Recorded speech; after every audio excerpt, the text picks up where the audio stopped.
You are really going to enjoy this episode of the Intentional Clinician podcast with Paul Krauss. We have, returning to the podcast, artist, visual artist, philosopher, and man living in a van long-term, Jeff Kane. If you are interested in VanLife, art, making your living as an artist, deconstruction of religion, existentialist philosophy, and questioning everything, then this is the podcast for you. Jeff Kane picked out the music for this podcast, most of it by Mount Erie, one of our favorite artists we share in common. I also added a few other Mount Erie songs that I liked, as well as a few songs by the band Lake, also from the Pacific Northwest, this time from some sort of island outside of the Puget Sound, where Mount Erie is from Anacortes, Washington. All right, hope you enjoy this conversation with Jeff Kane.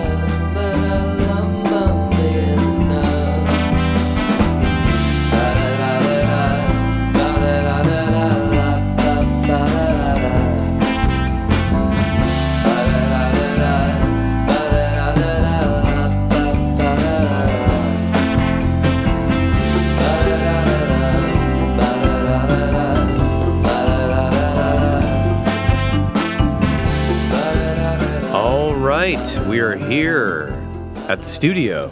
We're here, yeah. Welcome to my office. All right, Jeff Kane, what studio are we at?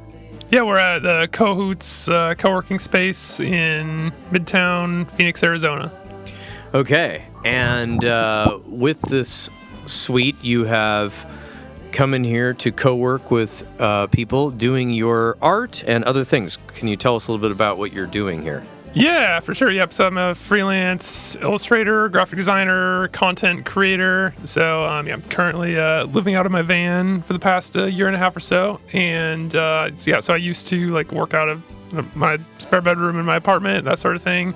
And more recently, I've started living out of my vehicle. So yeah, that's why I've been utilizing this co-working space, and I create content for them as well in exchange for use of the space. Excellent. I'm going to make sure I have all of Jeff's art links in the show notes so you can buy a t-shirt, stickers, come to one of his live art performances where he draws your photo live inside a photo booth or a cartoon booth. And, there's a sticker right here. It is a nose with eyes on it.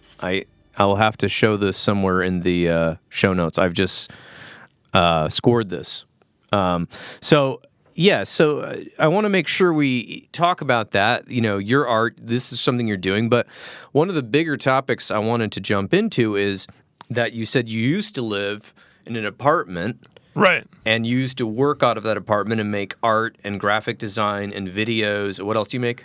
Yeah, I guess that's it. Social media. Social media stuff. People's media, make videos, things like that social media content. Yeah. Okay. And used to do that all out of an apartment, and then somewhere around a year ago, when I met you before that, but it was somewhere over a year ago that you started living not in an apartment. Can you tell us about that? Yeah, for sure. It's about a year and a half now. So I was married at the time when we met. That's right. Yes. And my now ex-wife and I got divorced, and so that's obviously a long personal story there, but so that's why I decided to live out of a van, because we were living together in an apartment, and when we separated, I decided to try out the whole van life thing rather than just getting my own apartment or finding some other living arrangements. Okay, so this sounds like quite a transition in my mind from living in a building that hopefully doesn't move, right, to something that could have a flat tire. Perhaps people might come up to the van, they're curious about the contents or what's going on in there. Sure, yeah. Tell me about that transition. Was it purely economic, or was it more just adventure, or what was it? Yeah, it was a little of both, for sure. Van life was something that I was always sort of interested in, curious about, kind of always wanted to try. So there definitely was just an element of adventure, and also just it seemed like such a like perfect opportunity in the sense of I was like kind of starting fresh, like opportunity to just kind of get rid of all my stuff and like not buy new stuff, just try to go minimal and stay minimal as much as possible. And yeah, absolutely the economics of it is a huge factor as well, because as a freelancer, I have very inconsistent income. It's sort of a classic feast or famine thing where sometimes I have a lot of paying work coming in and sometimes not so much, and that can be very stressful. And once again, when I was married in a relationship, my partner had more consistent income, so we were able to make that work together. But when I'm on my own, it's a little bit less sustainable. Yeah, that makes sense. And if you went and got a 9-to-5 job, then you probably wouldn't have as much time for this art and creating freelance stuff. Am I right about that? Yeah, I guess so. Yeah, for sure. I mean, there's only so many hours in the day, hypothetically. Well, yeah. Because then you might be making, so that makes sense. So you decided, okay, VanLife. And I do remember that. I remember you selling and then giving away pretty much like a lot of things I saw on the internet at the time. Yeah, absolutely. I mean, like I said, VanLife was one thing that I was interested in, curious about for the longest time. Minimalism, I suppose, was another thing that I was very compelled by and convicted about, and I felt like I really struggled with like saying I want to be a minimalist. I want to just like not own all of this junk. But then when it came time to like sort through and get rid of my stuff, just struggling to actually get rid of it. And then I came to this point in my life where, just my whole life is falling apart anyway. Like what difference does it make whether or not I keep my books and clothes and, random stuff like that I don't need.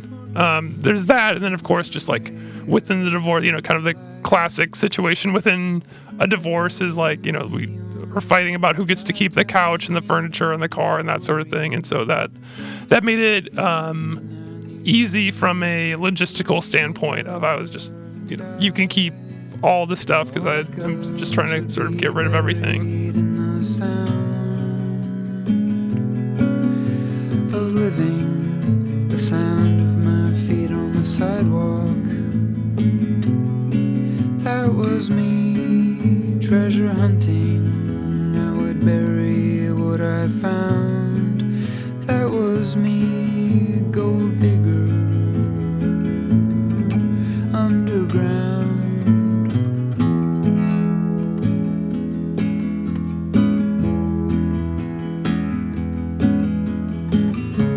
Quickly forgotten was that forgetful way of life. When I left home, when I lived as if I'd died, sitting on a rock and doing nothing, alone for so long. In the dark I found my sight, and there your name was, written large in letters bright.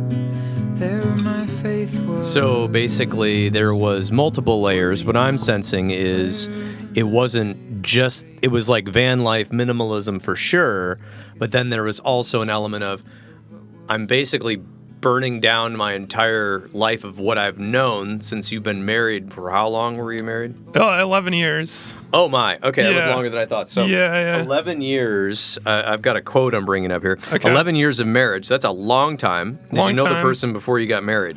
Yeah, we dated for about 2 years. So that's 13 years of your life being in a similar sort of pattern. Right. And then all of a sudden you're going through the divorce, which is a big change for a lot of people. Yeah. And with that, I think you also kind of alluded to like, well, I might as well just get rid of everything and go for it. Is that part of existential thing as well? Existential thing? I don't know, like a move? Yeah, I guess so. Yeah, I mean, again, just like in terms of just, I mean, as far as like the emotional aspect, like I guess struggled with the emotional aspect of getting rid of stuff before all of this, but within the context of getting divorced, like I was so like sad and heartbroken about the loss of this relationship that it seemed like the idea of like getting rid of my stuff was just nothing compared to that. So it just seemed like just an opportunity to kind of lump it all together,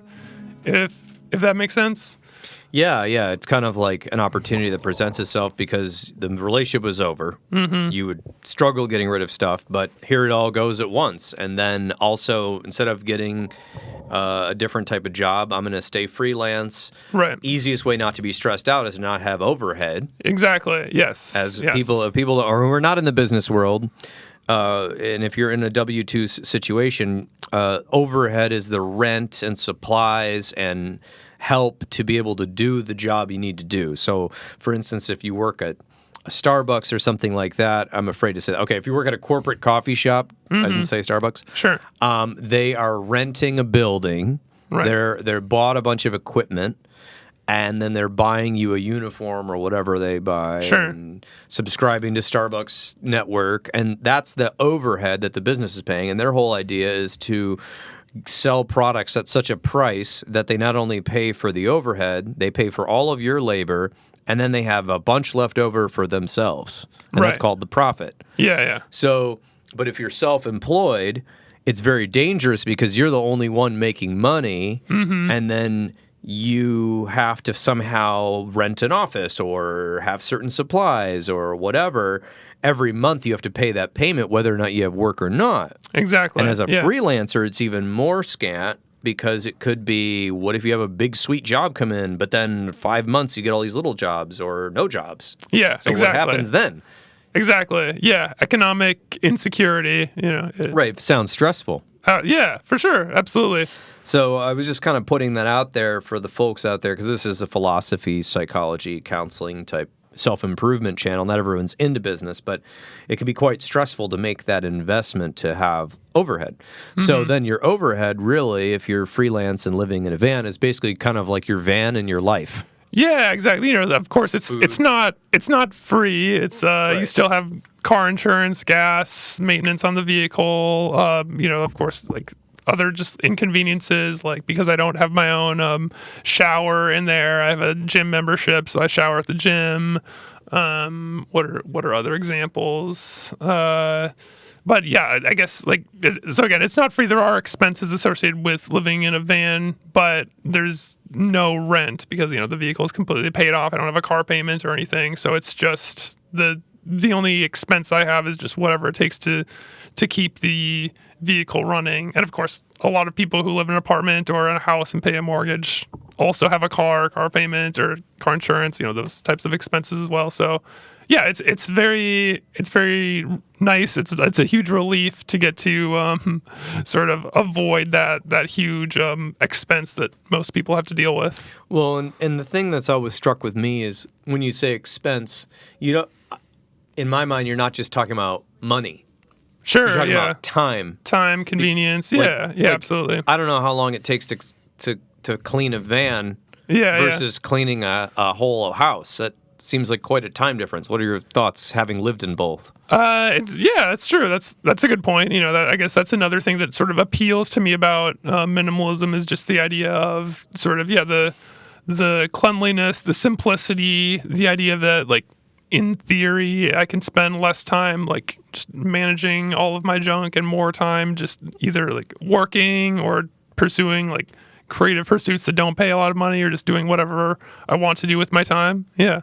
Yeah, like seeing friends, making friends, traveling, because I do know that you've traveled quite a bit in the last year. When you weren't in Phoenix, you were all over the map. Yeah, absolutely. I feel like, again, the way that I've approached van life, or just the way that it's sort of fallen together for me so far, has been a little bit different than sort of the stereotypical, or what you think of with van life is just traveling constantly and just working out of a different coffee shop in a different part of America every weekend, which seems really cool. I feel like I've done a little bit of that, but also I've just had sort of work connections and opportunities here in Phoenix. And if you're familiar with the climate in Phoenix, it's famously very, very hot in the summer, but it's very nice and cool for the winter season. So it's sort of perfect for that, for me to be just hanging out in my van, sleeping there at night when it's nice and cool after the sun goes down. And then in the summertime is when I tend to do more traveling to get out of the the desert heat. Yeah, I can't imagine it'd be very easy to sleep when the weather is 100 degrees at night. Yeah, it's not fun. I did a little bit of it because I started a little bit too soon as I came back to Phoenix in like September or so last year when I first started this, and yeah, it was still sort of in the hundreds and still a little bit uncomfortable. Oh, yikes. Okay. The generous world suggests generous living, so we lay under low wide branches of the oldest tree on the dune in the hay, where we will stay for so long that the careful birds will relax and make black nests in your black hair and walk around beneath my stale feet, and we will only notice the play of the world for a moment and let it roll on the way the world rolls on. We will only notice the world for a moment and let it roll on. The world for a moment and let it roll on the way the world rolls on through open gates.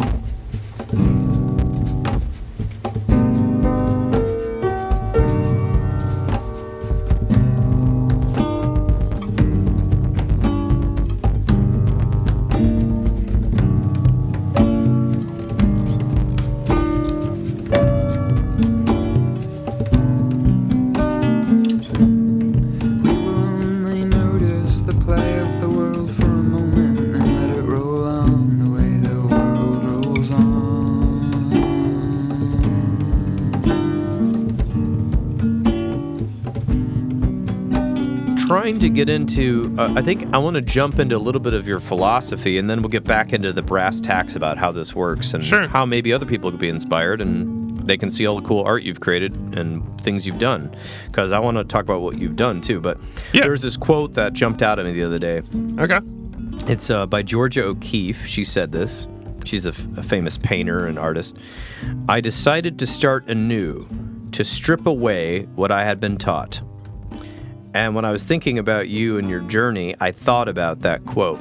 Any comments on that? I decided to start anew, to strip away what I had been taught. Not that you've been taught to live in a house or have a 9-to-5, but I don't know what your thoughts were about that. It resonates for sure. Yeah, absolutely. Yeah, you might say that I've become a little bit disenfranchised or disillusioned with sort of the American dream, or the thought of starting a family, having a house, a career, 2.5 kids, that whole thing. I feel like, I never wanted kids, honestly, but yeah, I mean, just the whole concept of getting married and starting a family was something that I had very much bought into at a very young age, right out of Bible college. I'm sure we talked about that last time that I went to Bible college. I was a very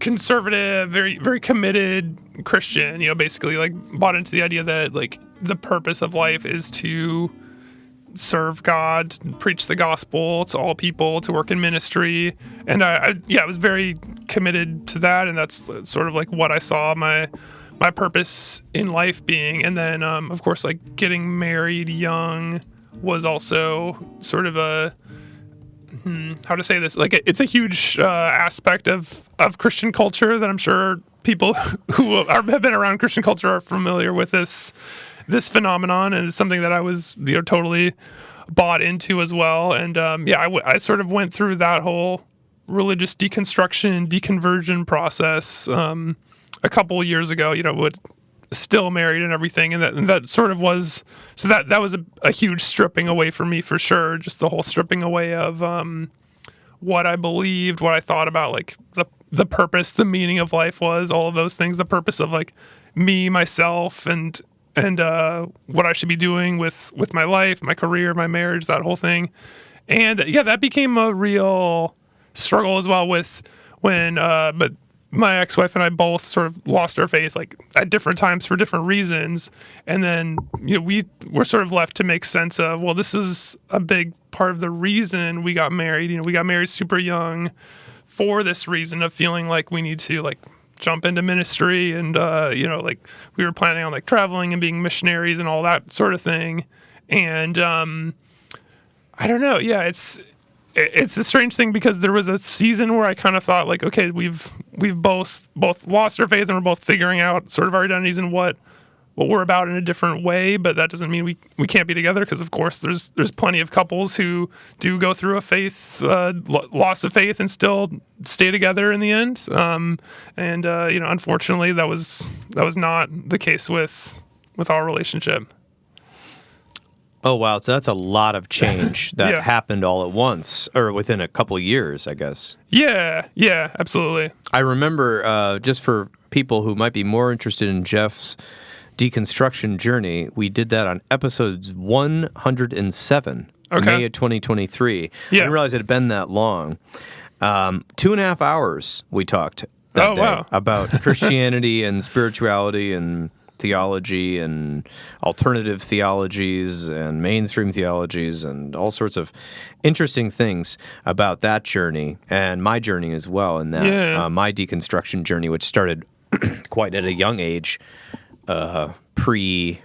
somewhere in my early pre-teens, but not really outward until I was 16. But anyway, this isn't about me, but it does talk about how you and I got together. Yeah, absolutely. So I wanted to point that out for folks who are interested in that piece of it. But if you grow up and you're told your purpose is to get out there and spread the gospel to anyone who will listen, and you also need a mate, so hurry up and marry immediately. So I'm assuming this was like 18, 19? What were you? Yeah, I was 21. 21, so pretty low, pretty young. Yeah. And then all of a sudden, you both lose your faith, and that intersects with identity, especially in most of the evangelical. Am I saying that right? Is that evangelical? Yeah, for evangelical Protestants. They are very much linking their identity with their spirituality. Where certain sects of Christianity or other religions, you might be like that just might be like part of you, but it's not like your main identity. And I think it sounds like with Bible college and ministry, it sounds like that was a huge part of the identity. Yeah. And then you guys got together, but then if you're trying to figure out what your new identity is, yikes, you might have different ideas of what your identity needs to be or wants to be and what you want to do with that. Is that what I'm hearing? Yeah, absolutely. Yeah, I feel like that was, because of course that was such a big reason that we decided to get married when we did, was just like that, I don't know, that social obligation. I thought of like, well, what are we going to do? We can't live together. The idea of like cohabitating or like having like a sexual relationship without being married first was just not an option, in terms of just our worldviews at the time. And that was something that, I don't know, for me anyway, I thought about that all the time of like, what would have happened if we didn't have that obligation at that point in life, if we, because if we still met and fell in love and wanted to date each other for a long-term relationship, where would we be now? Like, would we still be together? Would we have broken up sooner because we wouldn't have that obligation to stay married because we made the marriage commitments, that sort of thing. Yeah, I've spent many a nights pondering these things, for sure. Wow, yeah, and it's such a big part of your life and childhood, and I, as a therapist and somebody who's interested in psychology, I would say social programming. We're all socially programmed by various sources, but for instance, for my friends who weren't raised religious, it was kind of like running through a neighborhood with some sprinklers on. You get a little wet, but you can kind of figure out which yard you want to hang out in. Sure. But if you're kind of in a very devoted religion, so to speak, it's kind of like, don't leave the yard. And also, this sprinkler is going to get you real wet, and you got to make sure you like this wetness and stay here. I know that's the weirdest metaphor I've ever made, but I think about that. It's not like you weren't exposed to other things, but you were told that this is the yard you got to play in, and this is why, and those other yards may not be as good, or they may be the wrong yard. Yeah. Is that what I'm hearing? Yeah, absolutely. And And I guess like just to clarify a little bit more, I feel like that's also something I've been really working through and trying to sort of reshape the narrative a little bit, or take more accountability on my own part, perhaps, because I do feel like it's really easy for me to sort of blame it all on Bible college, or blame it all on my Christian upbringing. Like I did a moth story slam thing like a year ago, where I shared that a clip of that on social media, and where I'm talking about like I'm 33 years old and divorced after being married for 11 years. I'm like, how is that possible for me to be this young and to have been married that long? Bible college, and kind of use that as a cheap punchline that sort of like it's funny because people who are familiar with Bible college, they kind of get it. They get that whole cultural thing. All that to say, I'm trying to take a little bit more personal responsibility and have a little bit more of a nuanced view of like, well, yes, there were social pressures or social programming. That's a good term for it. It still like was my decision. You know, I was still an adult, knew what I was doing. So just all that to say, I can't blame all of my problems on Bible college and Christianity. Oh, yeah, I think that is a very well-rounded viewpoint. We're all programmed by something.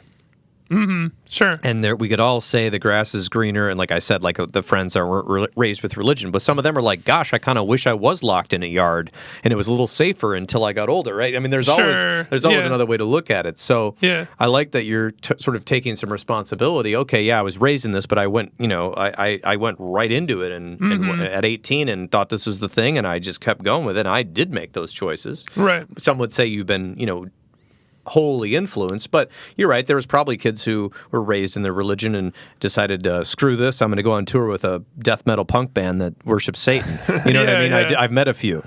Right. So there is that, right? So you did, but like, I guess what I was trying to say is the investment's so big that the unravelment is so long. That's what I was thinking. Like my deconstruction started at like 11 or 10 when I was like, I don't believe in hell. Does that mean I believe in heaven? Right? Sure. Yeah. And I also didn't believe God was a man. I thought Jesus was a man because duh. But like I didn't think that God, the entity, which was very controversial in the 90s in a smaller city. So anyway, those sort of things, that was a long unraveling. I would say it's still unraveling, but you were like kind of tight. You were tightly wound into the culture. And so then taking yourself out, it's a lot to unwind. And I love it. I love that you kind of also just turned your whole life into kind of unwinding in a way. Yeah. When you were like, I'm unwinding, you might as well just keep going. Sure. That's a good way to put it. Yeah, I do feel still unsettled. I don't know, still like don't really know like who I am, what I'm doing, what my purpose is, which also, I mean, of course, I've had the thought of like maybe that's the whole thing is there is no purpose and you just need to choose a purpose for yourself.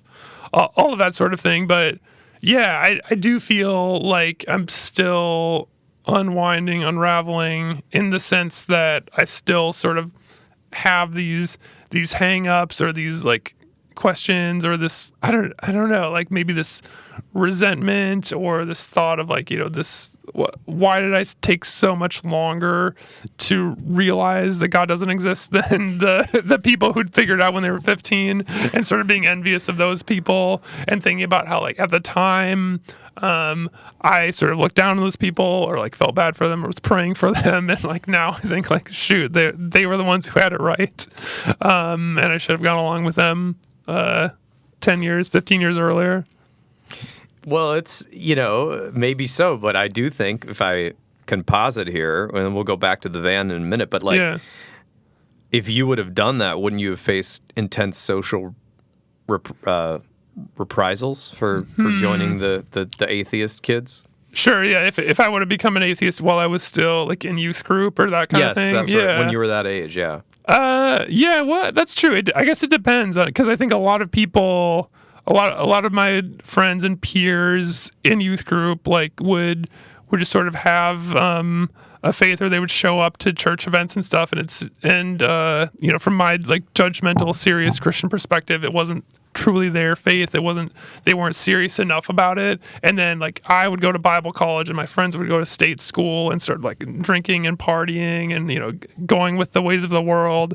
And again, like me from my like very judgmental, conservative Christian perspective at the time would again just like feel bad for them and feel like, well, like I guess that goes to show it was never truly their faith. Just all that to say, I feel like there's a way to like be not be like a hardcore atheist, but be just like a whatever, like not serious Christian when you're a teenager, and go and but yeah, to answer your question in another way, yeah, if I were to become like a hardcore, like annoying Reddit atheist who was always like pointing out all the logical reasons that God doesn't exist when I was like 15 in youth group, like. Yeah, I'm not sure how my family would respond, but they wouldn't be happy about it. That's for sure. Yeah, that's what I was thinking. Like, there's a lot of us, you know, when you're a little kid, you want to please your parents, and that's partly a survival technique. Sure. Because they're the ones feeding you, and they're the ones of the state, at least in the United States, until 18, they're in charge of you legally. Yeah. So there is some, you know, people-pleasing stuff within us to survive.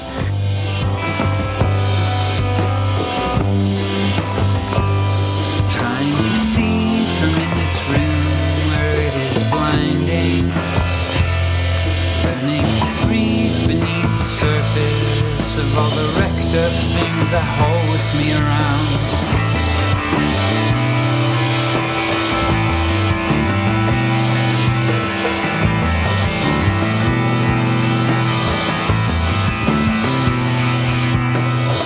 I heard singing at twilight, trailed by belongings. I crawled forward into a clearing of dust. A huge fire going. It grew, and I fell, and I kept throwing whatever I could pick up into the flames. So, you know, we've gone really hardcore in the philosophy. Minimalism, existential stuff, deconstruction of religion, we went heavy into that. So tell me a little bit about the minimalism. Why did that appeal to you? Yeah. Okay. Well, that is interesting because I feel like that that kind of ties into the Christianity as well. Oh, it does. Okay. Yeah. Tell me more. I want to know about that. Well, because I remember like being a kid and like just trying to read the Bible for myself, right? And like so reading the Gospels and how Jesus is constantly telling people to sell all their possessions, give it to the poor, just sort of walk the earth and just like kind of like be a homeless hippie traveler type. It seems like that's the life that Jesus led and his disciples.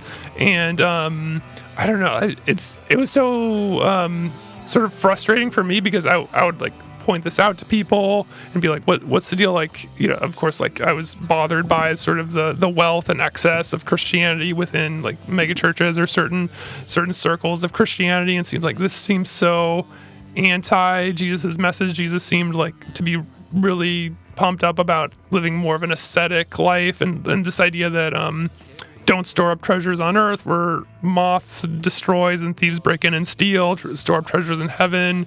So like, yeah, even now to me, like that still has like a very potent meaning for me, even though I don't like believe God exists. I still think that's like a very profound, kind of counterintuitive, like interesting message that's true in a lot of ways. So again, like I was always sort of like convicted by that, by the fact that I was living this comfortable middle class lifestyle. Like another part of my story is that I worked as a graphic designer for many years at a mega church, and I felt sort of, again, I felt conflicted about that because on one hand, like I loved it because it was a really fun, like kind of cushy corporate job where I got to just like show up and be on Photoshop all day and just mess around and get paid for it and get free coffee and whatever, you know, like on one hand I was just enjoying the perks of the job, and on another hand I was feeling like, yeah, this is not the model of church that I think Jesus had in mind with his preaching. I think he was very like anti-wealth. He was very much like if he stepped his foot in that church, he'd be flipping tables over and saying you should sell all this and give it to the poor, that sort of thing. So I feel like I always sort of had that, I don't know if guilt complex is the right word. Like I sort of felt guilty, like I was betraying my own faith or not being your fully... like values of the faith? Yeah, my values. Yeah. Like I was a little bit like selling out my values for just like the comfort of material goods and that sort of thing. And so I would think about that like while I was working at the church and sort of having all these questions of faith and struggling with it. And that was a thought that occurred to me a lot, was maybe the reason that I am struggling with my faith is because I'm not fully living it out. I'm sort of, again, just sort of compromising my values by taking this cushy church job rather than like being a destitute missionary somewhere or something like that. Oh, wow. So this minimalism had been around way before you deconstructed. Yeah. Again, like I really do feel like that's where it came from for me. Like that was my first exposure to minimalism, was just like reading like the words of Jesus, at least according to the authors of the Gospels, was saying like, sell all your possessions, give it to the poor, walk the earth. And again, it's kind of frustrating because whenever I start talking this way to Christians, they're very quick to sort of correct me and say like, no, Jesus doesn't want everyone to be poor. He said that to the rich young ruler, but he didn't say that to everybody. And there's like, he had people like funding him, and that they come up with a lot of excuses. In my opinion, it seems like they're just looking for excuses for why they can keep their like expensive house in the suburbs or whatever.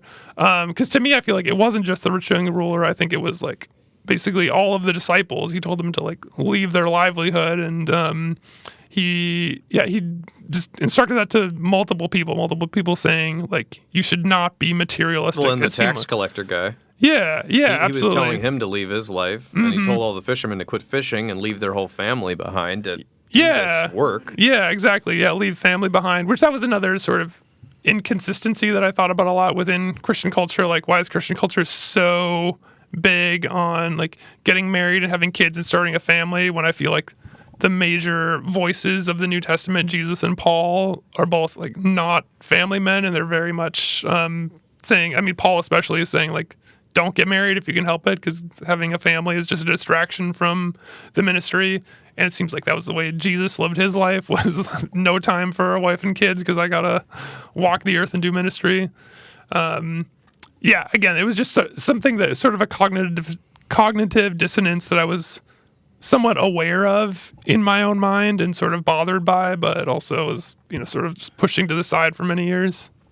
Yeah, that is a interesting concept, and we talked a lot about in the last podcast about how when you question kind of major cultural tropes within the church, often there was a lot of challenging back or kind of telling you to pipe down. You don't need to be. What are you thinking about that? Yeah, absolutely. Mm-hmm. Sort of the cultural, and this is a whole thing we talked about last time, the church versus what the actual teaching said versus which translation versus how do you interpret it. Yeah. And you're just like looking at the basic facts. Like, let's see, Paul definitely didn't marry anybody. He went around preaching the whole time, told people not to get married unless they couldn't control themselves. They burned with lust, yeah. Yeah. And then Jesus is like, running around with a bunch of dudes that like give up their jobs and like making fish and bread out of thin air and helping a bunch of lepers and widows and blind people and hanging out with prostitutes and tax collectors like they're equals, and he's countercultural.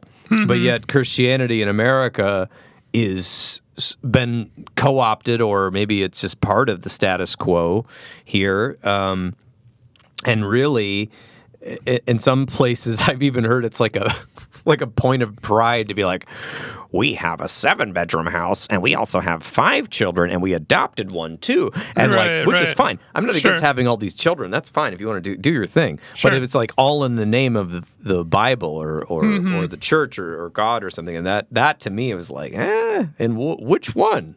What? Where is it saying that? It says that in Genesis, like multiply. That was Genesis. We didn't have any people. Now we got tons of people. Yeah, absolutely. It certainly is like an Old Testament value. I would say the idea of like having being a patriarch, having a family, so that you have lineage, and that's how God blesses people in the Old Testament, right, is by giving them wealth and family and descendants. And then New Testament, one of the many discrepancies between Old Testament and New Testament God is New Testament God seems to say, like, you should be dirt poor and not have a family. Again, like from my perspective, the way I read the text. Well, I think you read it literally, and I think the hard part is that in the church, they cherry pick between metaphors. Let's look at this metaphorically, or definitely literal. When Right. I'm like, bros, like a lot of your literalism is metaphor, and a lot of the metaphors are literal. Like, Yeah, what? Like, sure. where did you learn what metaphors and literal? Anyway, but that's a whole nother topic. But the minimalism was in Jesus' teachings that appealed to you, and you had this whole period of time where you were sort of going along with what was expected culturally, Right. which was not minimalism. Right. It was kind of easy living, whatever. Mega churches have usually mega money, to pay a staff to make entertaining services and church services and coffee shops and what else? Christian rock bands or what? Yeah, just like programming, events. Programming. That's Programming. Yeah, that's a good church word for you. Yeah, and again, like that was something that I really struggled with because of it was sort of like my like two passions, at least at the time, were like my Christian faith and creativity. Just I've always like enjoyed drawing and art and just wanted to do something like visually creative with my life, and studied graphic design in Bible college, and so in some ways like getting a job as a graphic designer at a mega church was just like perfect dream job. In a lot of ways I really loved it, really enjoyed it, because it felt like this is fulfilling both of these passions, and on the other hand, because of all the sort of crisis of values that I already described, I felt super conflicted about it. Like just in terms of having a graphic design job like that, on one hand was really great, was very grateful for it. But on the other hand, I felt like it doesn't really make sense that a church should have its own in-house creative department, and it shouldn't have the budget to pay a full-time graphic designer with benefits and salary and 401k and all of that, because it should be using those funds to give to the poor or whatever. But also, like, I'm very grateful to be benefiting from those funds that they're giving to me. Yeah, that's how I felt conflicted. What's that quote of it's very difficult for someone to understand a concept when his salary depends on him not understanding it? Oh, yeah. Do you know what I'm talking about? Yeah, I know the quote. I don't know who said it. I can't remember who said it, yeah. It makes sense. And in the United States, we've become more and more hyper in money is tied into almost so many more things. The only thing there's very few things that aren't tied into it. Like, for instance, we think of public parks and libraries, but those are funded by tax money. Exactly. So it's like right. Everything is interconnected with money in some way. And I'm not saying things weren't before, but if you look back in time, even 100 years ago, I mean, there was a little bit less tie to that. Yeah. And now it's difficult to live outside that system. In fact, one could posit that you are punished for living outside that system by the society through various mechanisms, mostly monetary, but also judicial in nature. I don't know if you have run into that, because now you are a minimalist. You got rid of your house, get rid of all your furniture, get rid of like pretty much anything that doesn't fit in a van. Right. And so that means that you also have to like cook meals here at the co-working center, right? Or someone's house. Right. And yeah. Or just on my little camp stove, like in the park, or when I'm camping, or that sort of thing. Right. Exactly. Right. Then the camp stove, and I know that they permit those in parks, and your van is perfectly welcome in all parks. But I could imagine there are some city laws that might get into your business a little bit about cooking outside and whatnot. I'm not sure if you run into that. For sure, yeah. When you were saying it might be punished judicially, I don't want to paint myself as a victim here or anything, but yeah, that is something for sure I've become a little bit more aware of and conscious of. Is people talk about the sort of the concept of outlawing homelessness. I guess like for me, when it comes to like finding a place to park my van at night, I've sort of like found a handful of spaces and like friends who let me park in their driveway and that sort of thing, but. Yeah, for sure. Certainly, I've become much more aware of which types of places are going to have signs that say, "Oh, no overnight parking." And like, for example, a park is a great example of like a public space that I get to enjoy that space because of taxpayers, which I'm very grateful for. And a park, typically will have a parking lot, but they'll have signs posted everywhere that say no overnight parking because of people like me. So then I become aware that, okay, I can't get caught sleeping in my van overnight in the parking lot, but usually if I'm parked on the street next to the park, then I'm okay, because it's just sort of like general street parking, like in a neighborhood or something, but it's not like next to someone's house, so I'm not going to bother some random person by having a stranger parked outside their home. Yeah.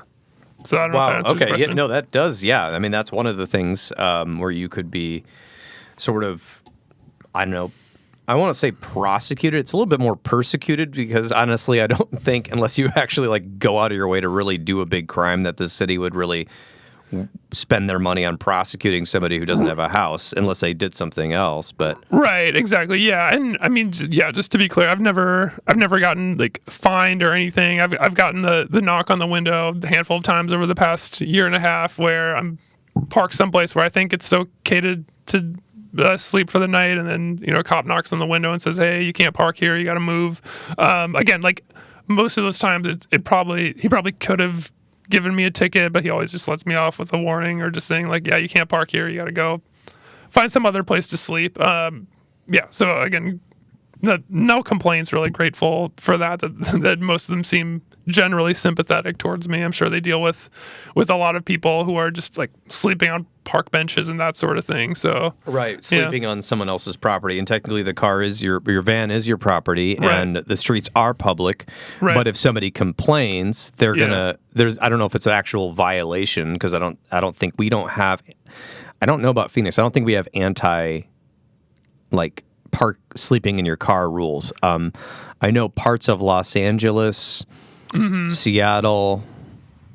I don't know about Portland, but I know for certain parts of Seattle and San Francisco or in LA have ordinances against it. Right. Not the whole city itself, because some residents felt it was unfair that people were just like parked outside their house or whatever. And, and to be fair, your van is very inconspicuous. I have you can't tell someone is living in there. Right. It's a minivan. It's a minivan, so it's like it has some advantages to it that, like you said, it's more inconspicuous. It doesn't. Yeah. If it's like a Sprinter van, obviously that looks a little bit more like the type of VanLife van that people live out of that you're picturing. So it's a minivan, more inconspicuous. Also, just like it's smaller, so it's just more maneuverable or easier to drive or easier to park in certain places. The disadvantage, of course, is that it's a smaller space. So I can't stand up in there. There's less room to move around in there. So generally, I sort of just sleep in it at night and spend most of my time outside the van, like either outdoors or like in public places like coffee shops or this workspace or libraries or that sort of thing. Okay, excellent. So in a way, you are utilizing the city's facilities in a respectful, calm way, and therefore you basically haven't had any trouble at all. Right. Because in your situation, you are living in a van or quote unquote houseless by choice, where Houseless a lot of by people choice, are not houseless by choice. Right. And then that runs into very big stress mechanisms. And when you're really stressed, whether it's a chicken or the egg, often people go to drugs or alcohol or different, trying to make money quickly because they don't know how to, get back in a house, or it's very stressful if you don't choose to be living in a house, which can lead to some of the troubles we see with the homeless folks having difficulties in their lives, various difficulties. But we've seen, when people have a space, whether it be a homeless person through a program getting into one of those programs where it's called Housing First, we see massive, positive turnarounds in their life, which means I think they feel safe enough to relax. And in your case, you chose this, and you feel, I'm assuming you feel relaxed enough to sleep at night. Yeah, for sure. And you have welcoming spaces. So. Yeah, I think that's definitely something that just over the past year and a half I've just gained a little bit of skills in. One, just like finding the types of places that it seems like it's safe to park and I'm not going to be bothering anyone or / get bothered myself. That, and just also just being a little bit more comfortable with it, for sure. Like when I first started, I was just a little bit more paranoid about, oh shoot, can I park here? Every time a car would drive by, is that a cop? Is he gonna come bother me? That sort of thing. So also just sort of being desensitized to it a little bit. I had my hopes of how I would be after living in exile, after closing your eyes to me.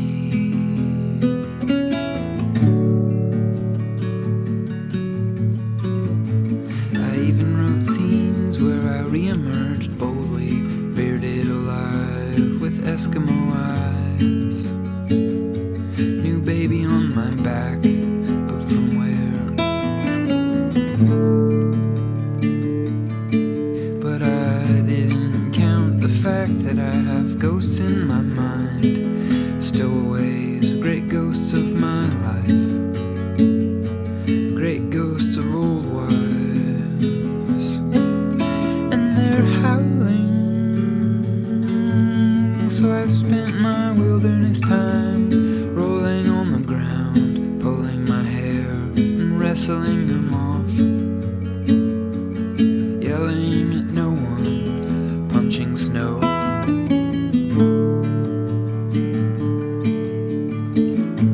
I gathered ghosts and I gave them my lecture. I bid them away, I pleaded and cried. I said, there's no room in my life for you, or you're howling.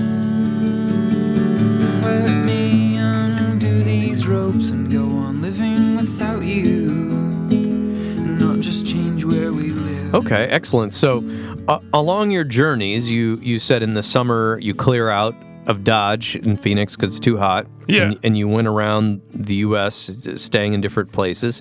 What are some of the lessons you're learning about minimalism? What are some of the things, maybe the positive ones? Let's go with positive. Okay, positive. I mean, you don't miss your stuff for sure. Like, I don't know. I feel like there certainly are inconveniences to living out of a van, especially one that doesn't have its own toilet and shower, just having to go out of your way to drive to the gym. But other than that, it's just, like, what do they say? More money, more problems, more stuff, more problems in terms of just like, having stuff to keep track of, to maintain, to deal with, to keep clean, that sort of thing. Like, I haven't missed it for the most part. So that's been a huge positive. Yeah.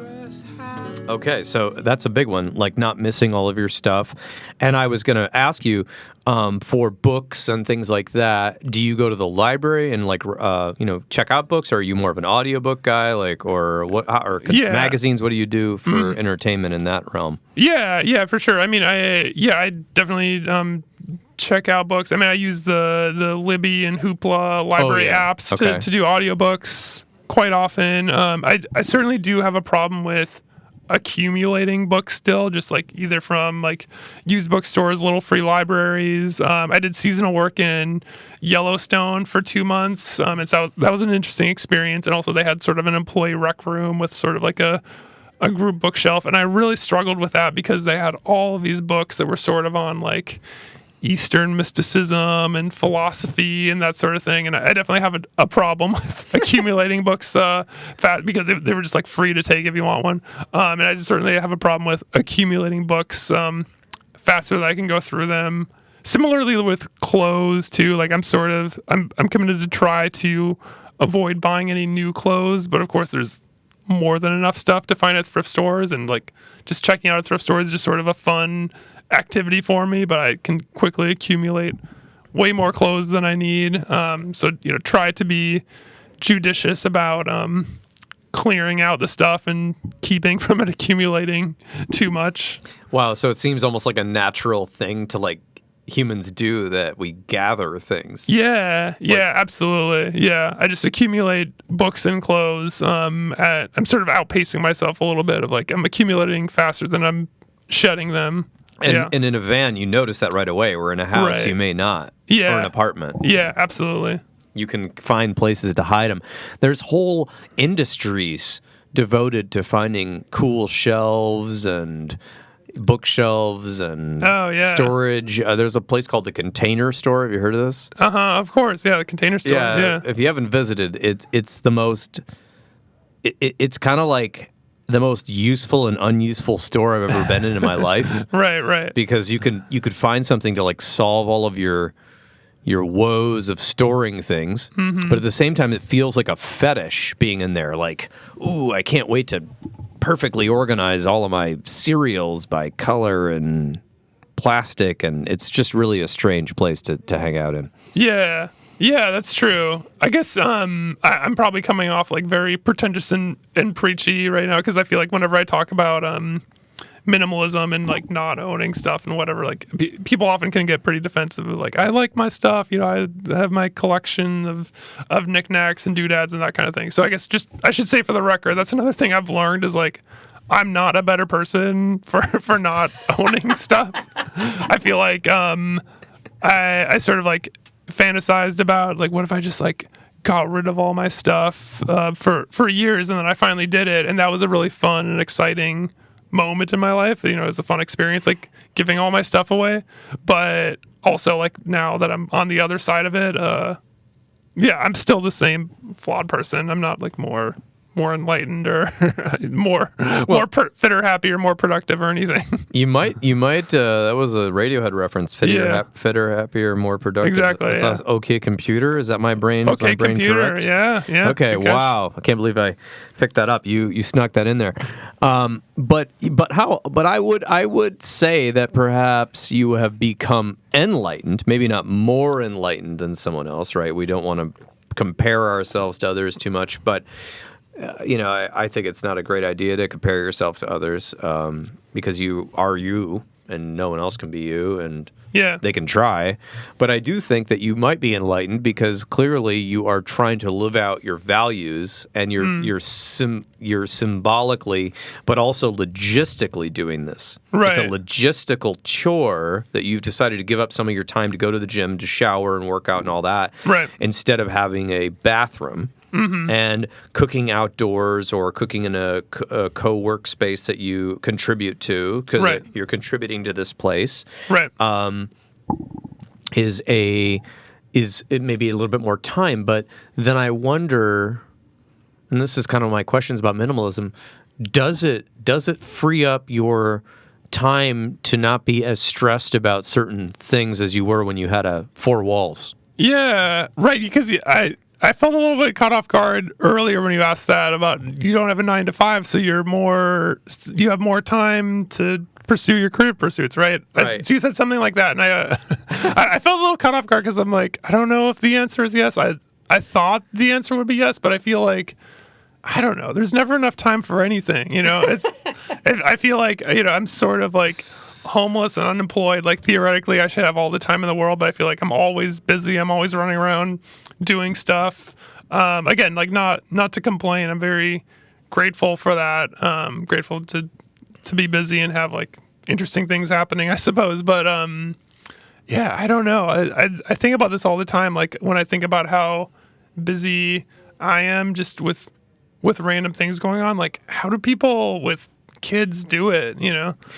Well, they don't sleep, Jeff. Yeah. Oh, okay. I don't have kids, but I will speak for people I know that have kids. Okay. They don't seem to sleep. Yeah. They seem, and no offense to all my friends who have kids, but you really did age in the first 5 years of that kid's life. I noticed it. And you kind of looked like you had been on a war duty. And I mean, you look great, but let's face it, these kids need a lot of attention and time. Right. And then also like apartments are projects. Houses are bigger projects because in an apartment you don't own that, so the landlord ostensibly is supposed to be helping you with maintenance, although they don't always do it. Yeah. Okay. Sure. Then you got to keep paying to make sure you don't get kicked out by the sheriff. Right. You don't want to be evicted. Right. And in a house, the bank really owns it unless you're wealthy, and I don't really know too many people that are actually wealthy. Yeah. So the bank owns your house, and they'll come take it from you if you don't make the payments, whatever the government has decided how many months you can go delinquent. But then the house is a living, breathing thing, just like the van. You got to take care of it. You got to. What if like some sort of bird burrows in your wall, or like something breaks your window, or you have a water leak, and things age, and so there's these projects, and everything takes time. But I think the interesting thing that you've said is like you're busy, but you are busy because you're creative. You're working on cool projects. You're meeting people, talking to people. I see that you're always going to these fun kind of like expressive events like the Phoenix bike rides and the art shows and the craft shows that I keep missing on Saturday because of my too busy of life of work to just be free. A lot of people. So what I'm trying to say is it's like you got to pick your pick your battles in terms of time, but I do think a lot of folks, what happens, kind of going off your accumulation, is you get a house or an apartment, and then you're like, okay, yeah, I want to get this thing, and then I need to get this thing, and I got to get this, I got to get a new car, and these might not even be people that are materialist. They just I guess I kind of need that. Right. Well, I guess I got to work more hours for that, or maybe make my company expand so I can make more revenue, or whatever, sell more trinkets or whatever it is. And you think, okay, but then when I get there, after that stuff, then you know what? I just need to take more time off. Maybe spend more time looking at birds outside. Maybe spend more time reading, less time, doom scrolling. But then what I find is that when most people get to that point, there's some other issue has come up. Sure. Yeah. Or their job needs more from them or something. I don't know what you're. There's always like I'll relax later. Yeah. I'll finally get to that creative project or read that book or write that book or whatever at some future point. And of course, as we all need to learn at some point, like there is no later. You can only experience the now. Right. You can only experience the now, and you found a way to adapt to the now in what I would say minimalism of space and minimalism of needing capital, which means minimizing your time, perhaps, strike me down if I'm wrong, minimizing your time doing things you don't love. Yeah.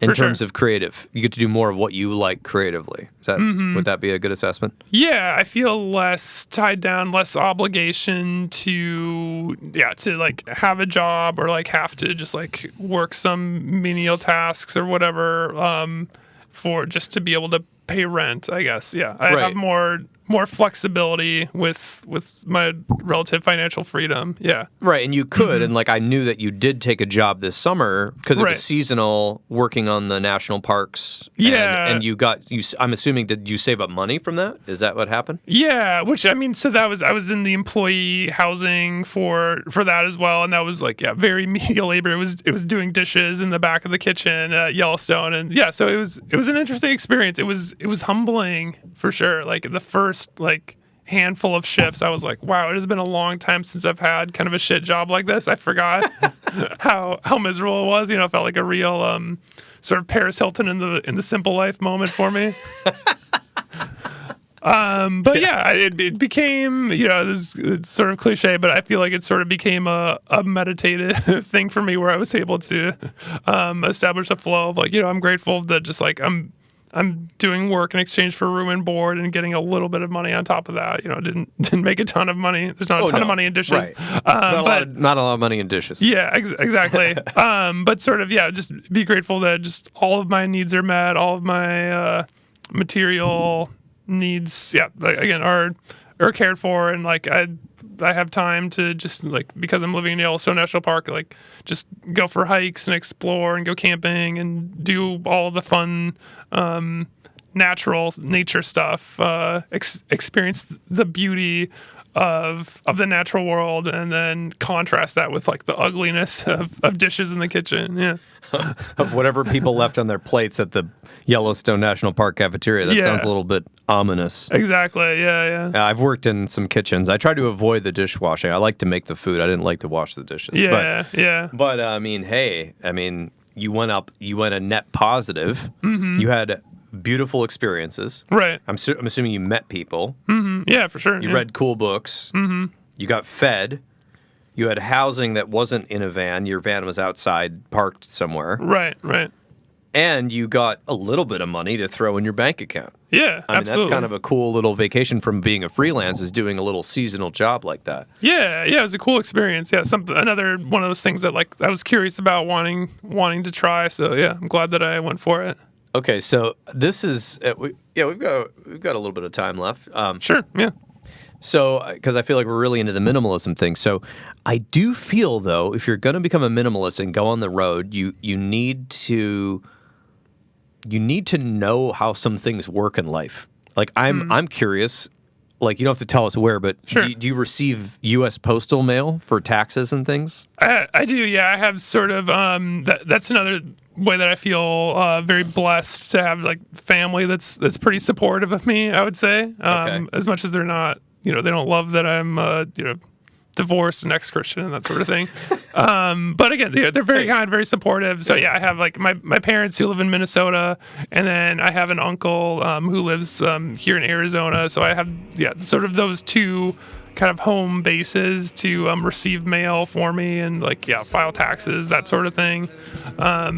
Which very grateful for that. That's a pretty common thing for, I'd say, like people who live out of their vehicles, if they do have that support of a friend or family member who can sort of be their default home address to use for filling out forms and receiving mail and that sort of thing. So again, very grateful that my family is supportive of me in that way. But I know there's no one walking really through these dreams that I have. In the daylight I do all this work that needs to get done, and I leave the mind of night.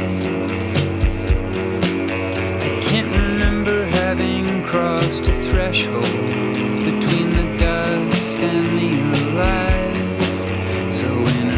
Starts a conversation, I just stand there and blank out.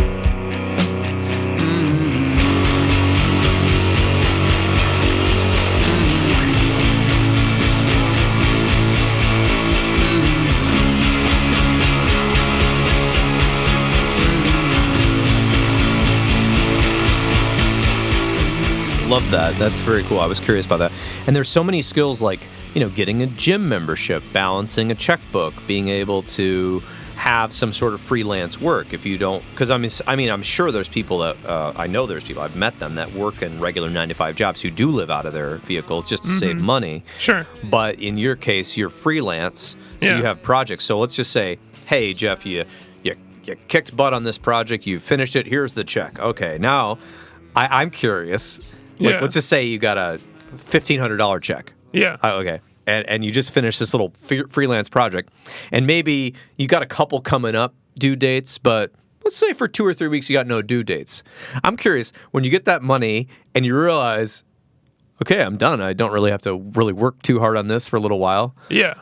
Do you ever find yourself feeling like really free, or do you find yourself feeling scared? Whatever. I'm trying to or do you find yourself going, well, gee, I guess I can just go to whatever event I can go to around here. I don't have to plan my week out. I'm just curious how that is for you. What?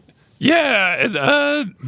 I threw out examples, but I don't know how to explain it exactly. Yeah. I mean, so on the one hand, I feel, I don't know. Yeah. Again, feel very grateful and at peace to be sort of financially independent.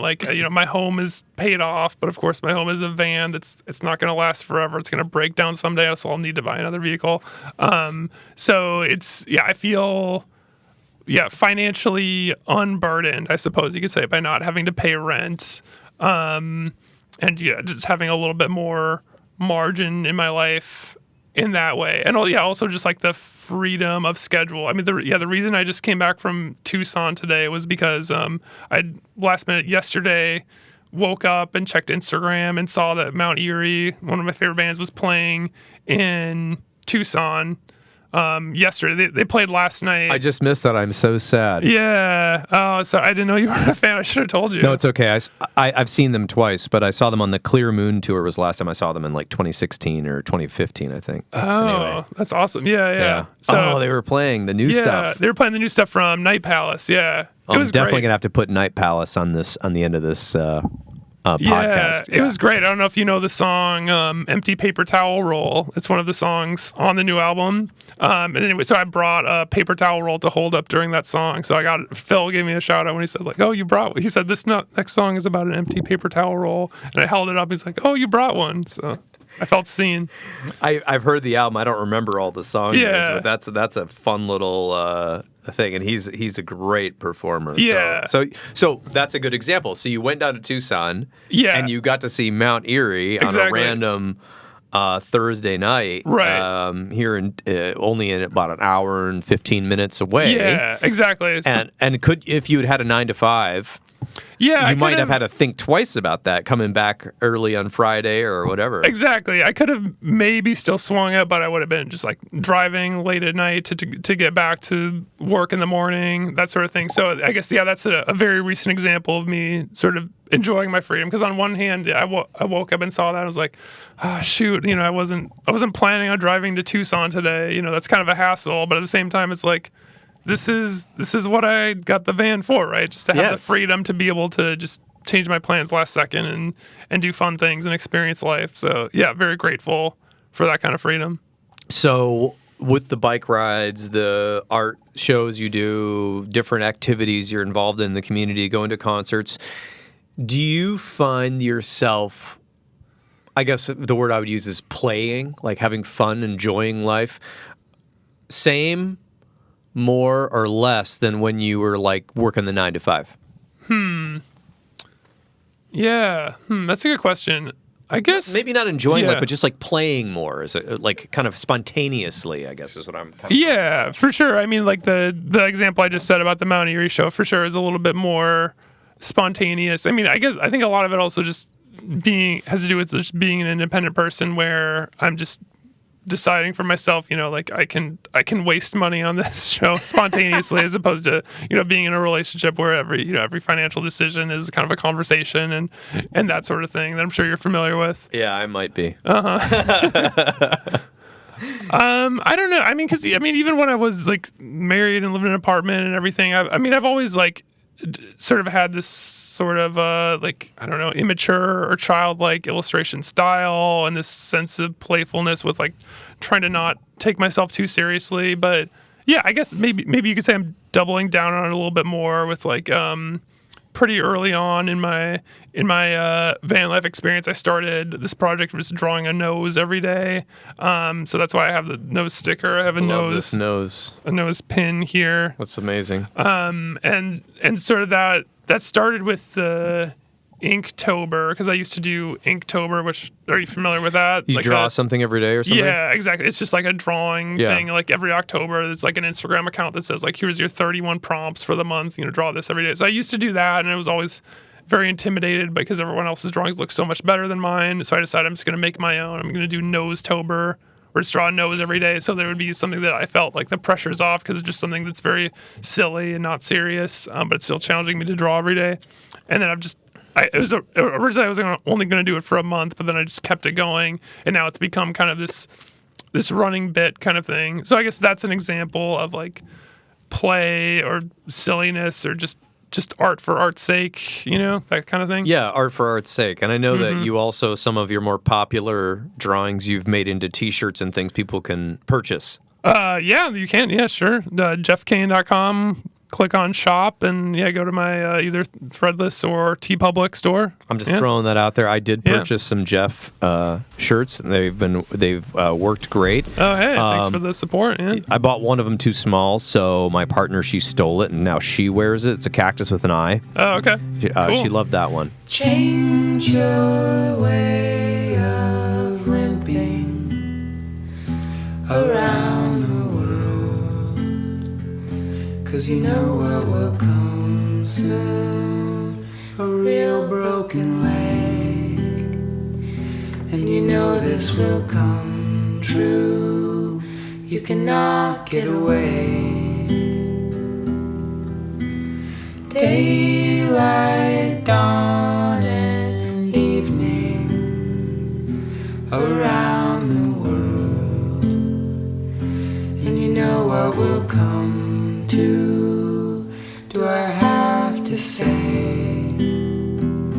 everybody will eat you? Yeah, so I was just contemplating, you've got a pretty good setup right now.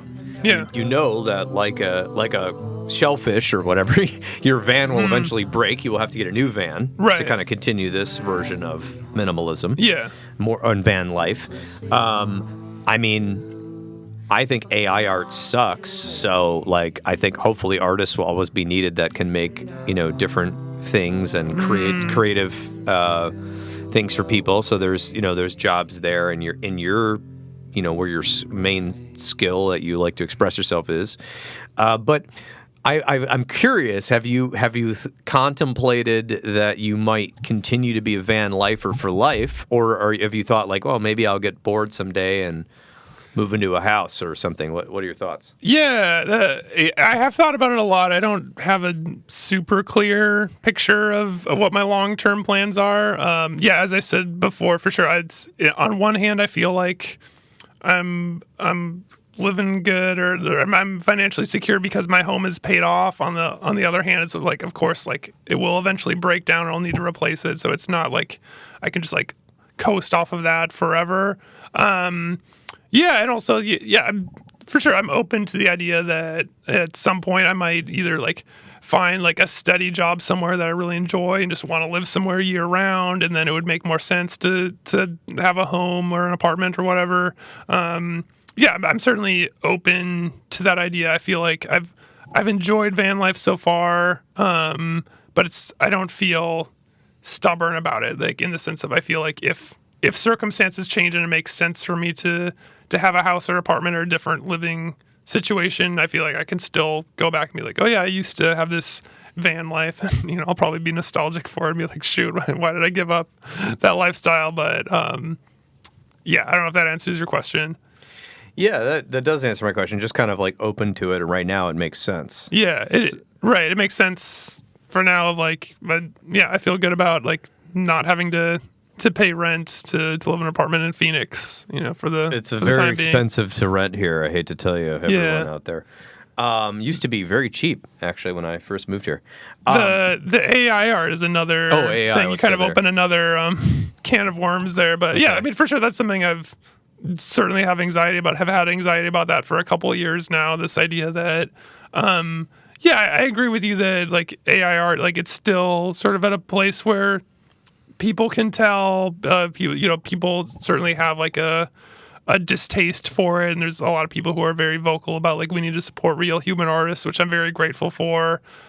At the same time, I do feel pretty. I do despair quite a bit about the prospects of. Maybe I realistically don't have a future in digital art. At least it's more and more just going to become so much easier for the clients who would hire a human to just do it all themselves. And on one hand, like it's kind of cool and exciting. On the other hand, it's not great for me in terms of job security.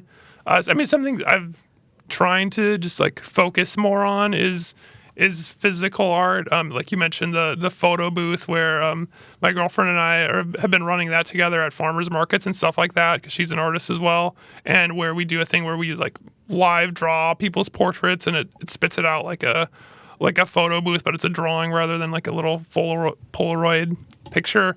Anyway, so things like that. Murals is something I have a little bit of experience in and wanting to do more of, like things like where it's tangible, like hand-drawn on a physical object is something that computers can't replicate as easily as just digital art, which, of course, as we all know, computers can spit out instantly for free at this point. So that's a way I'm trying to be strategic about pivoting my career and coping with the whole AI takeover. But yeah, it is something I have less job security because of the existence of AI art. Yeah, that's unfortunate. There was a band, I think it was The Cure. Okay. Was The Cure that put out their new album this year that the art was AI. Is The Cure still around? I don't know. Oh, The Cure is around. Yeah, really? yeah. Okay, They're just older now. Still, yeah. Okay. Yeah. And every one of their fans was so mad. And then they were like, well, we were really trying to just make a statement. Yeah, and I was like, that's not the right way. That was a bad excuse, bro. But, I feel like AI, it's a whole thing. I can't even get it. That's a whole another topic. Yeah, it is. But because there's so many implications, so unknown, and it's what a mess. In terms of the minimalism, has it in any way influenced kind of the friends you've made, or as opposed to when you were married and living in an apartment and doing different stuff like that?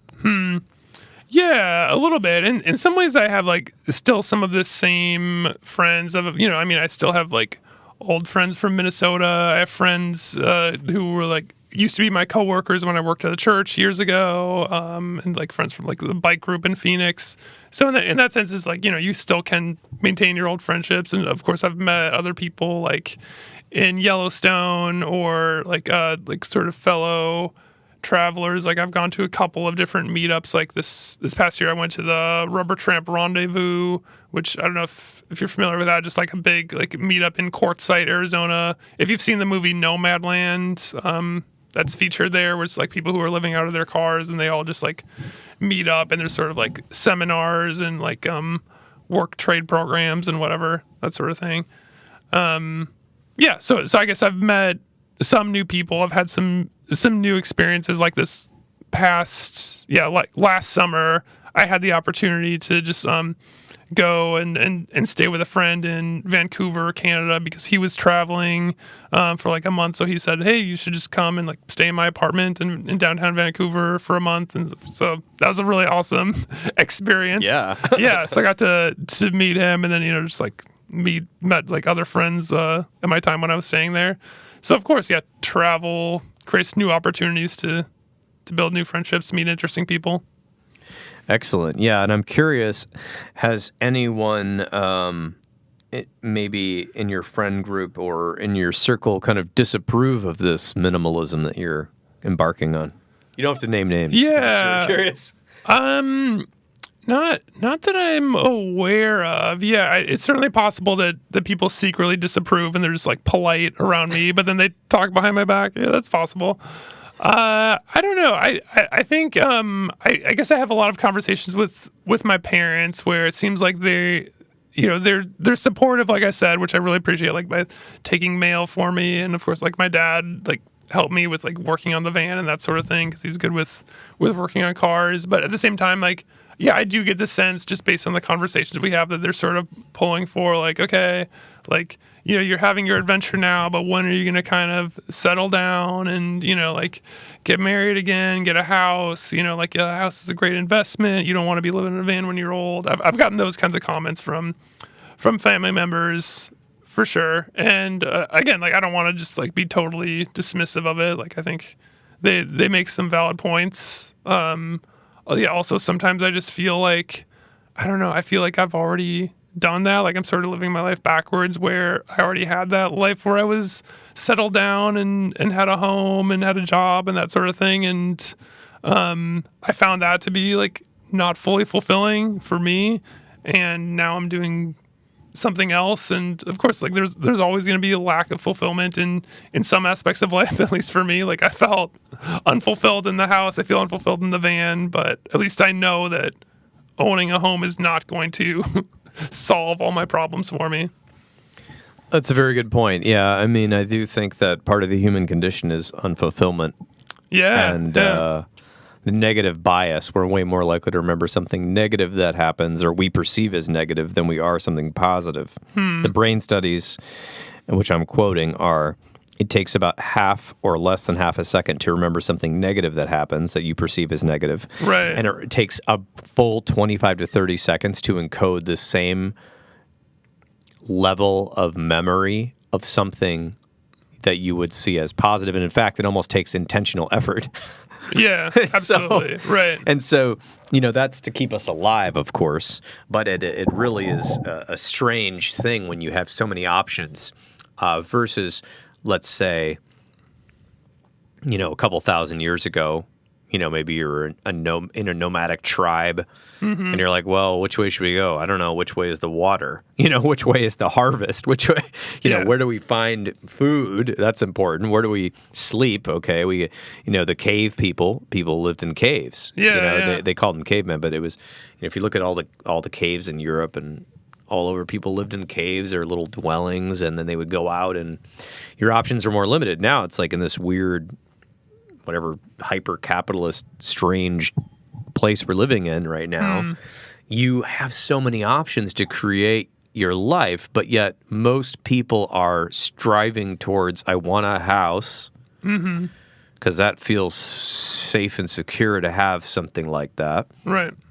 And to do that, I need to sacrifice this many hours to this job or this sort of activity to gain the money to get a loan from the bank for that so that I can feel better about that. But if I stop working, I'm in trouble. So I have to get insurance, and I got to pay for the insurance. Yeah. And then it's sort of safer to have a partner potentially in some, at least financially it is, maybe not emotionally or sexually, but definitely financially. So then I have pressure to maybe hang out with somebody, it's in the U.S. at least. There's not exactly as many collectives, as there maybe once were. But so there's sort of some pressure to do what other people are doing, and yet at the same time, you look at aging adults in the U.S. and I read a bunch of books on dementia and Alzheimer's, and just how much of that is actually caused by lifestyle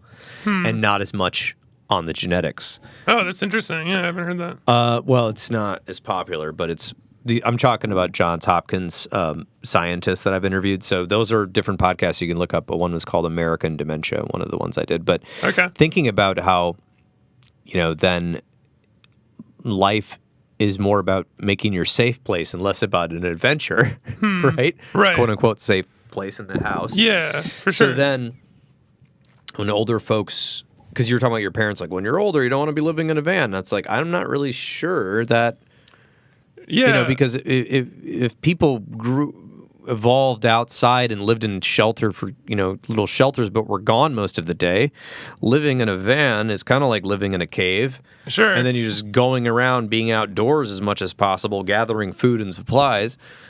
Yeah. That's actually good for your body in a way, to keep it active and problem solving constantly.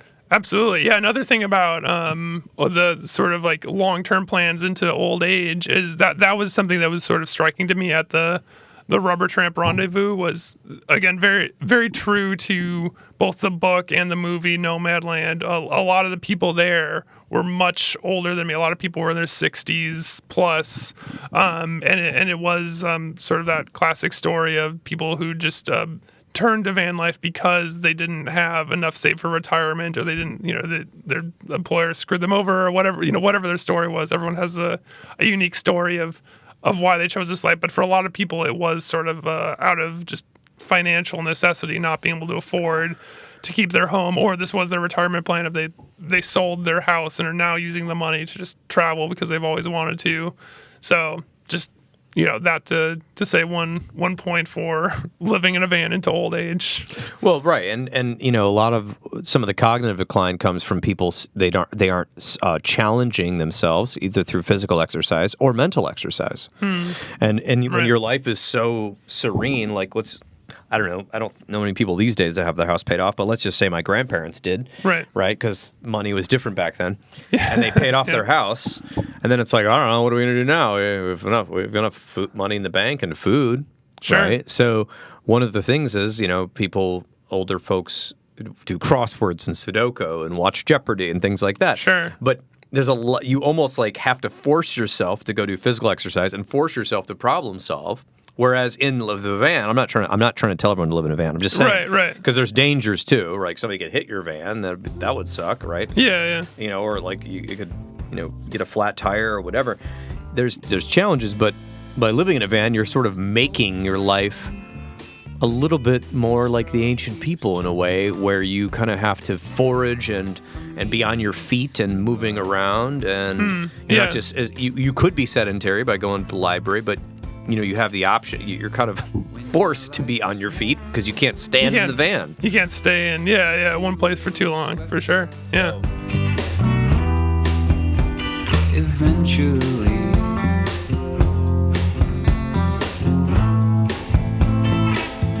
by the same thing I once came from, I too am a chunk broken off. What would your advice be to people out there that are a little disenfranchised with the status quo? That are thinking about, well, if Jeff can pull off van life, maybe I'll pull off van life. Maybe I'll become a minimalist. What are some key pieces of advice for folks out there? Oh, no. Don't take any advice from me. Don't be like me, kids. Don't be like me. Yeah. Okay. I don't know. I mean, What if their soul? What if they tune into this Okay, if you just tuned into this podcast by accident, don't follow anything Jeff said. Yeah. But if you saw the title, I don't know what it's going to be, but if you saw the title and it attracted you because you're contemplating, living a little bit off the natural status quo, what would your advice be for people that are already contemplating? Yeah, I do worry about this because sometimes when I tell people about my lifestyle and stuff, they tell me that they're jealous of me, and it's like sometimes it's people who like have families, and so I would say, of course, like that, because that of course is a huge part of my story, the fact that I was getting divorced, and so I just jumped into this new opportunity of van life. So I say, like, yeah, if you're, if you have a family, please do not like leave your family to that go. Would not be nice. Do van life. That's bad advice. Yeah, I mean, but if you have the option, if you're already like single or just financially independent, or if you're looking to like get a new apartment because your rent is too high, if I, like you said, if I can do it, you can do it. Like maybe this is a way that you could just like save money, even if it's just for a short amount of time. Like, yeah, there's no shame in living out of your vehicle and sort of living on the fringes to get by. You get rid of your stuff, you won't miss it, like I said before. Yeah, so the psychological and stress benefits seem to be some of the largest I've heard of getting rid of stuff and kind of minimizing your life and simplifying. Is that what I'm hearing? Yeah, sure. It's psychological and stress. Sure, yeah. Right. So there was something I saw on the internet where there was an old Chris Farley sketch from Saturday Night Live about 92. Oh, sure, yeah. Where he was being a motivational speaker and telling kids not to live in a van down by the river. Right. And it was supposed to scare the kids. And it was funny because somebody had juxtaposed that with like some sort of, I guess there's a trend online of people really wanting those Sprinter vans. Sure, and the fantasy of like being a tech guy off grid or tech gal, whatever, tech person, and being able to like kind of like pocket your entire salary while exactly. Like, cooking trout at a national park using the Wi-Fi, like that sort of fantasy. And they were like, really? So the joke was they're really excited about living in a van down by the river. Things have changed. What are your thoughts on that? Yeah, I've seen that meme as well. Yeah, the idea like back in the 90s, like that was a disaster scenario, living in a van down by the river. Now it's the dream because, of course, no one can afford to buy a house anymore. Yeah. It is quite costly to buy a home. That's a whole nother podcast, but you can read about why real estate is the way it is by just Googling, different articles and stories on that. And the mainstream media has got their take, but there's a lot of other takes as well. So just keep researching. And, I love the idea that you also said, like, if your apartment rent's getting too high and, like, you're in really bad shape, like, maybe, do it for a year. See what you think, right? Yeah. The hard part is, if you don't want to part with your stuff, because you said you're not going to miss it. Right. I also thought you could do a trial where you put all your stuff in a storage bin. If you don't really want it. Right. I mean, you could just leave it there and they can auction it. Exactly. Or whatever, or sell it. I don't know. Yeah. Store stuff with family, for sure. Yeah. So I thank you, Jeff, for telling us your story. I do find it's funny that people are saying they're jealous of you because I'm like, yo, we all have choices, right? So like, there's a part of me that's like, I want to, instead of being jealous, I want to take the idea of you simplifying your life and go, how would I, Paul Krauss, simplify my life in a way? Yeah. And see if I see a benefit.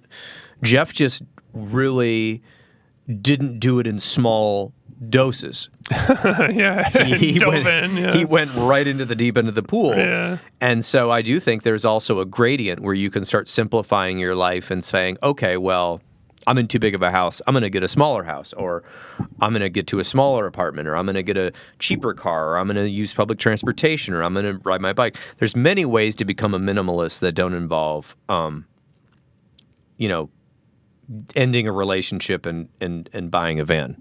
Absolutely. Yeah. But I mean, this is your life, and I appreciate you sharing it. So if you want to support Jeff's journey, he sells actual art, stickers, all sorts of stuff. All human-made, stickers, T-shirts, that sort of thing. Again, jeffkane.com is my website, so that's like my portfolio. So I'm a freelance graphic designer, illustrator, so open for commissions or whatever if you want to hire me. You can buy t-shirts and whatever. Yeah, I'd sell stickers at like farmers markets and stuff sometimes, and do the live portraits with the photo booth thing. So if you see me in real life, you can buy stuff from me there if you so choose. Follow him on social media. Follow And me you on can see social where media. the photo booth is going to be next. Yeah, absolutely. All right, Jeff. Thank you so much for your time. Yeah, thank you. No wonder I feel so tired of talking. There's so much to take in. Cahoots is the best because why are they so good? Because they're not just about co-working, they're about co-community. Oh, nice. I would like that with my Coca-Cola later. Yeah, you got it. Oh, that was so bad. Co-worker. I'm kicked out. Okay. It feels so friendly when you say hello. No wonder I want to wrap you up and take you home. I'm looking forward to the change. And there you have it. This has been another episode of the Intentional Clinician podcast. If you are enjoying the show, please leave us a rating on iTunes or share the show with people you know. I would surely appreciate it.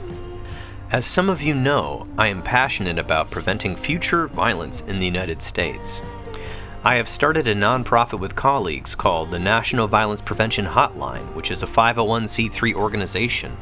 We are endeavoring to gain funding and collaborators and volunteers so that we can start a 24/7 hotline and chat line to reach potential perpetrators before they may act violently.